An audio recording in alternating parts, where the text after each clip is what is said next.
राजा अपने दरबार में बैठा है। चेहरे पर हवाइयां उड़ी हुई है। उसके सामने रानी है, लेकिन एक नहीं बल्कि दो हूबहू एक ही जैसी। बहरूपी रानी। कौन है असली रानी?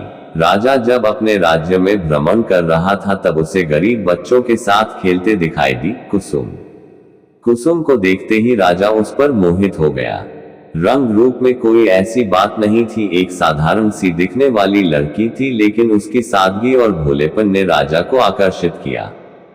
खेलते समय कुसुम का पैर एक कांटों की झाड़ी में जा घुसा, जिससे उसके पंजे में कांटों और पत्थरों की रगड़ से खून निकलने लगा। चोट कुसुम को आई थी, लेकिन दर्द राजा को हुआ था।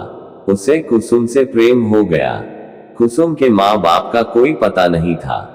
जिस माँ ने उसे पाला था वो भी इस दुनिया में नहीं रही, तो वो इस राज्य के गांव में उनके ही किसी दूर के भाई के यहाँ आ गई। उसे क्या पता था कि उसकी किस्मत उसे कहाँ ले जा रही है। राजा ने कुसुम को देखते ही विवाह का फैसला ले लिया। कई राज्य की राजकुमारी उनसे विवाह करने के लिए आतुर थी, लेकिन राजा का दिल आया तो कुसुम की मासूमियत पर। राजा ने विवाह का प्रस्ताव भिजवा दिया। कुसुम के संबंधी को विश्वास नहीं हुआ कि इस अभागन लड़की पर कैसे भगवान की कृपा हो गई। कुसुम ने विवाह के पूर्व राजा को एक पत्र लिखा। उसमें लिखा था कि हम आपको अभी राजा की तरह देखते हैं। विवाह के बाद आप हमें कुछ समय देंगे जानने के लिए तो अच्छा होगा। राजा और कुसुम का विवाह हो गया। कुसुम की जैसी मर्जी थी राजा ने वैसा ही किया। कुसुम को समय दिया। राजा के विवाह की चर्चा अब हर राज्य में होने लगी। एक साधारण सी लड़की से राजा ने क्यों विवाह किया, ये सवाल सबके मन में था, जबकि राजा के लिए कई सुंदर रानी विवाह प्रस्ताव भेज चुकी थी। विवाह उत्सव हर दिन मनाया जा रहा था। गांव और पास के गांव के लोग रानी को देखने और तरह तरह के खेल तमाशे देखने आने लगे। करीब 25 दिन बाद रानी को थोड़ा चिंतित देखकर राजा ने कहा कि क्या हुआ, आप हमसे विवाह करके खुश नहीं है क्या? रानी ने कहा, ऐसा नहीं है, आपने तो मेरे भाग खोल दिए। क्या आप हम विश्वास करते हैं? रानी ने पूछा। राजा ने कहा, हाँ। फिर रानी ने अपने मन की बात बताई जो हैरान करने वाली थे। रानी ने कहा कि उसे 10 दिन अज्ञात होना है। 10 दिन बाद आकर मैं आपको इसकी वजह बता दूंगी। राजा ने बिना सोचे कुसुम को जाने को कहा। 10 दिन रानी कहाँ जा रही है ये किसी को नहीं पता था। वो रानी बनकर भी एक साधारण स्त्री बनकर गई थी। 10 दिन बीत गए। राजा अपने दरबार में बैठा है और चेहरे पर हवाइयां उड़ी हुई है। उसके सामने रानी है, लेकिन एक नहीं बल्कि दो हूबहू एक ही जैसी। दोनों में तिल मात्र का फर्क नहीं था। राजा ने देखकर कहा कि अभी भी समय है, आप दोनों को मैं एक अवसर देना चाहता हूं, आप में से एक ही हमारी असली रानी है, दूसरी या तो कोई बहरूपी है या कोई और शक्ति। अभी भी सच्चाई बता दीजिए, मैं क्षमा कर दूंगा, वरना अगर हमें पता चला तो दंड मृत्यु होगी। दोनों यही कह रही थी कि वो है असली रानी। पूछे गए सवालों का जवाब भी दोनों एक सा बता रही थी।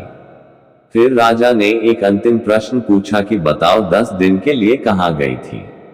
उनमें से एक रानी तो चुप रही, दूसरी ने कहा कि जैसा कि मैंने आपको बताया था कि इसकी वजह मैं आपको आकर बताऊंगी, तो मैं अपना वादा पूरा करती हूँ।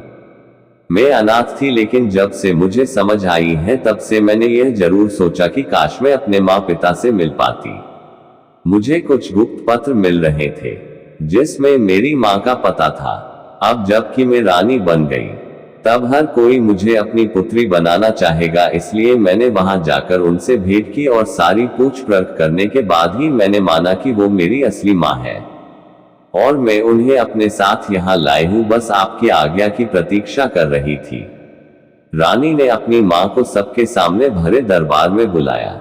सब देखने के बाद राजा ने दूसरी रानी से पूछा कि तुम कुछ कहना चाहती हो? दूसरी रानी सर नीचे करके चुप रही। राजा ने कहा कि इस बहरूपी रानी को कारागृह में डाला जाए। तभी वहां खड़ी पहली रानी ने कहा कि महाराज, कारागृह नहीं, इसे मृत्यु दंड दे। इसने कोई छोटी गलती नहीं की। राजा ने कहा कि आप कहती हैं तो अवश्य इसे मृत्यु दंड मिलेगा। बस उसके समय की घोषणा हम कल भरे दरबार में करेंगे।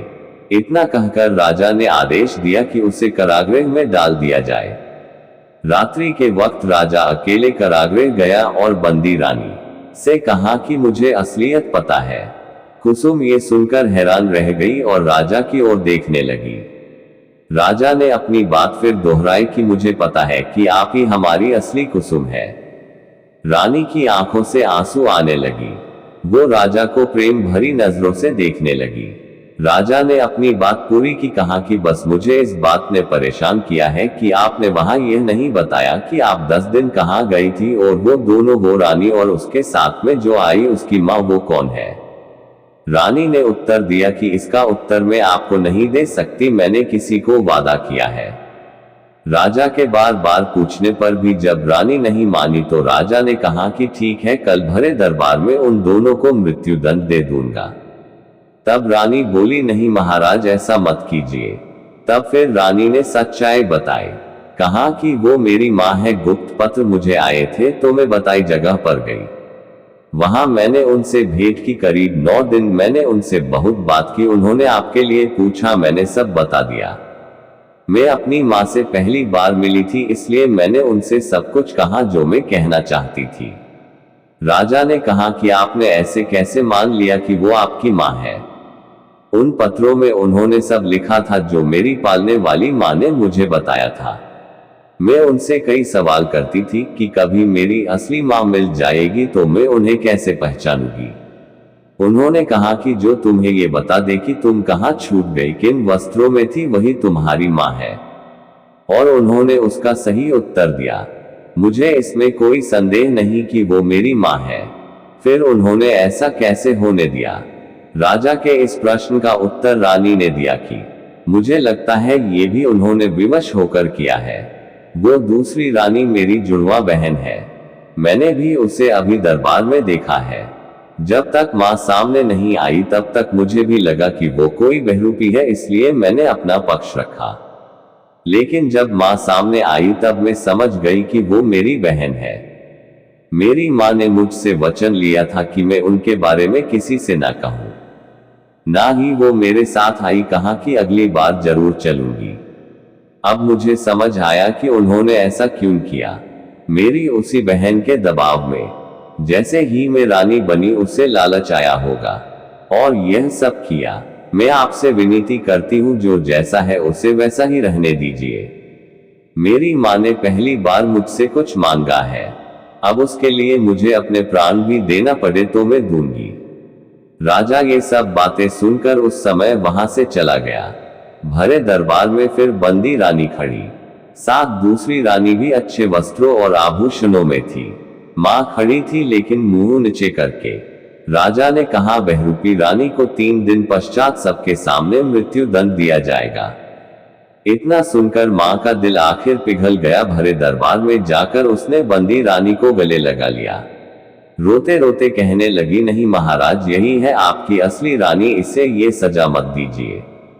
राजा ने कहा, हमने कहा कि बहरूपी रानी, हमें पता ये हमारी असली रानी। इतना कहकर राजा ने उस दूसरी रानी जुड़वा बहन को बंदी बनाने का आदेश दिया। पूछा कि बोलो, तुमने ऐसा क्यों किया। उस जुड़वा बहन का नाम सरिता था। उसने कहा कि जब से मैंने होश संभाला है, मिला ही क्या है, ना रूप है ना धन है।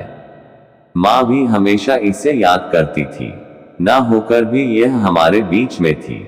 उस दिन अगर इसकी जगह में झूठ जाती तो ये सब मेरा होने वाला था, लेकिन जब इसे देखा तो मुझसे रहा नहीं गया।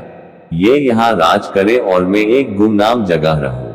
यह महलों में, मैं झोपड़ियों में, आखिर ऐसा भी क्या विशेष दिखा उसमें जो मुझ में नहीं। मुझसे भी विवाह कर लीजिए। राजा ने कहा, इतने सालों बाद तुम्हें अपनी बहन दिखी और तुमने ये सोचा, बड़े दुर्भाग्य की बात है। सिपाहियों, राजा के बोलने के पहले ही रानी ने बीच में कहा, महाराज आप इन्हें कृपा कर क्षमा करें मेरे खातिर। महाराज बोले, देखो, जिसे तुम मृत्यु दंड देने वाली थी वो तुम्हारी जान की भीख मांग रही है। यही फर्क है तुम दोनों में। रानी ने अपनी माँ को वही रुकने को कहा, लेकिन वो नहीं मानी। कहा कि उसको समझाना होगा। उन्हें यकीन है कि वो भी एक दिन अपनी बहन से प्रेम करेगी। यह सब होने के बाद रानी ने एकांत में राजा से पूछा कि आपको कैसे ज्ञात हुआ कि मैं ही आपकी रानी हूं, हम दोनों बहनें तो एक सी है। राजा ने कहा कि मनुष्य की वाणी और मुंह झूठ बोल सकते हैं, दिखावा कर सकते हैं, लेकिन उसके पैर नहीं। रानी ने अपने पैर देखे और वो समझ गई। रानी के पैरों के पंजे में अभी भी उन कांटों और पत्थरों के रगड़ के निशान थे। आपको ये कहानी कैसी लगी हमें कमेंट कर जरूर बताएं। इसी तरह की अच्छी कहानियां आप यहां पर पढ़ सकते हैं। यहां उपस्थित शिक्षाप्रद कहानियां आपका मनोरंजन करने के साथ दिशा भी देंगी। तो बने रहिए हमारे साथ और हमारे प्रयास को सफल बनाएं। ये कहानी पूरी तरह से काल्पनिक है। इसके पात्र, घटनाएं, स्थान, नाम भी काल्पनिक है। इसका किसी के भी जीवन से मेल खाना महज एक संयोग होगा। कहानी का उद्देश्य केवल मनोरंजन करना है। कृपया इसे उसी तरह से लिया जाए। पाठक अपने विवेक का इस्तेमाल करें। आप सभी का बहुत बहुत धन्यवाद। जय श्री कृष्णा।